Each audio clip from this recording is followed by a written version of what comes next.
ඒ එකම අපේ පින්වතුනොත් පුරුදු වෙන්න අලුත් අවුරුද්දේ මොනවා හෝ හොඳ අදිෂ්ඨානයක් තියාගන්න. ස්වාමීන් වහන්සේලාත් හැමෝම ඒ විදිහට කරනවා මොනවා හරි අදිෂ්ඨානයක් තියාගන්නවා අලුත් අවුරුද්දේ වැඩියෙන් මෛත්‍රී භාවනාව වඩන්න, මෛත්‍රී වැඩියෙන් බුදුගුණ වඩන්න, වැඩියෙන් මොනවා හරි කුසලයක් කරගන්න උන්වහන්සේලාත් අදිෂ්ඨාන කරගන්නවා. දායක පින්වතුනොත් අදිෂ්ඨාන කරගන්න මොනවා හරි කුසලයක්. එතන මේ පෙරෙත් දේශනාවත් එක්ක වටිනාම කුසලයක් තමයි බුදුගුණ භාවනාව. වචනයකින් අපි කියා දෙන්නම් එක්කත් පුරුදු වෙන්න.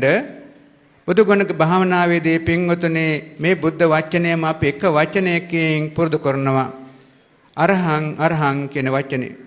ඒතර බුදුරජාන් වහන්සේ කියන කෙනා එසේ මෙසේ කෙනෙක් නෙමෙයි. සාරාංශයේ කල්පලක්ෂයක් පාරමී ගුණ දහම් පූර්ණේ කරලා සම්මා සම්බෝධි අවබෝධ කොට වදාළ උතුමන් වහන්සේ.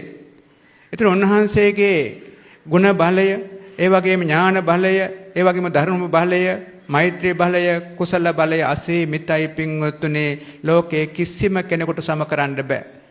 අන්න එවැනි අසීමිත ගුණ බලයකින් යුක්ත වූ තථාගත සම්මා සම්බුදුරජාණන් වහන්සේගේ එක ගුණයක් තමයි අරහං කියන්නේ. ඒකේ ඕන නම් අර්ථය හිතා ගන්න රහසෙන්වත් පවු නොකරන කෙනෙක්.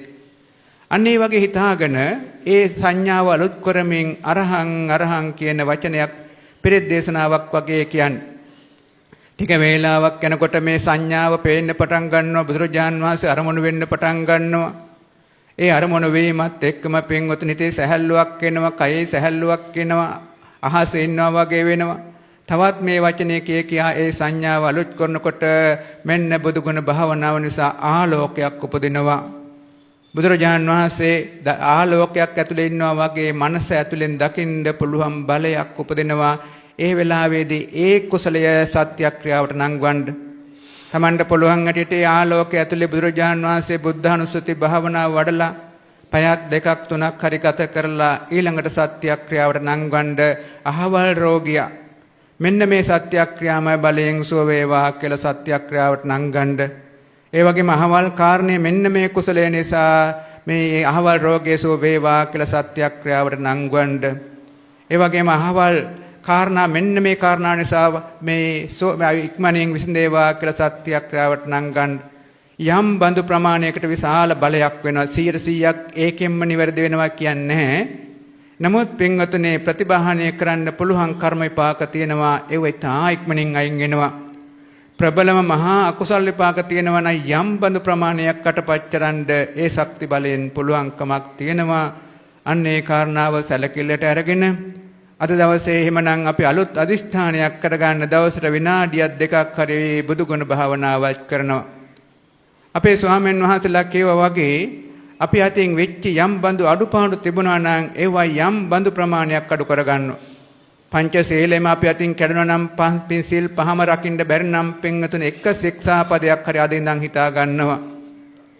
ඒතර බලන්න එතන නොදැනුවත්වම සීල බලයක් හැදෙනවා. එක ශික්ෂාපදයකින් පහම කරනවා නම් ඉහළ බලයක්, පහ නැති වුණත් ප්‍රාණඝාතයෙන් වැළකුණත් පින්තුනේ එක බලයක් හැදෙනවා. කාලයක් යනකොට දෙකක් කරගන්න පුළුවන්. තවත් කාලයක් යනකොට තුනක් කරගන්න පුළුවන්. තවත් කාලයක් යනකොට හතරක් පහක් කියලා පංචශීලයේ ඉන්න පුළුවන් ජීවිතයක් හදා ගන්න පුළුවන්. මෙන්න මේ වගේ දහම අලුත් අවුරුදු 2026 අවුරුද්ද අපි අදිෂ්ඨාන කරන්ඩ ඒ ශක්ති බලයත් මේ විශ්වයට එක්කව වෙනවා. පෙරෙත් දේශනාවේ බලය එකක්. ඒ වගේම අපි නිතර සජ්ජහානා කරන පෙරෙත් දේශනාවන් වල බලය තව එකක්. නිතර භාවනා කරන භාවනා බලය තව එකක්. ඒ වගේම අපේ නිතර කරන වෙනත් කුසලයන්ගේ බලය ඔය සීලාදී කුසලයන්ගේ බලය තව එකක්. මෙව එක්කව වෙනකොට රටට විශාල ධර්ම බලයක් එක්කව වෙනවා. අපි කාගේත් විශාල ධර්ම බලයක් එක්කව වෙනවා. අර ව්‍යසන හැම එකක්ම විශාල ප්‍රමාණයකින් අයින් කරගන්න පුළුවන්කමක් ලැබෙනවා. යම් විදිහකින් ව්‍යසනය ආවත් තමන්ගේ ජීවිතයට බලපාන්න නැතිව ආරක්ෂා වෙන්න පුළුවන් ශක්තියක් නිර්මාණය කරන්න පුළුවන්කම ලැබෙනවා. ඒ නිසා වෙන් පින්වතුනි අපි මේ සර්ව රාත්‍රියේ මුළුල්ලේ නැත්තම් තුන් යම මුළුල්ලේ දේශනා කරන ලද පිරිත් දේශනාවේ ශක්තිය බලය එහෙමනම් අපි ආශිර්වාදයේ වෙනුවෙන් ආශිර්වාදයට යොමු කරන්න බලාපොරොත්තු වෙමු.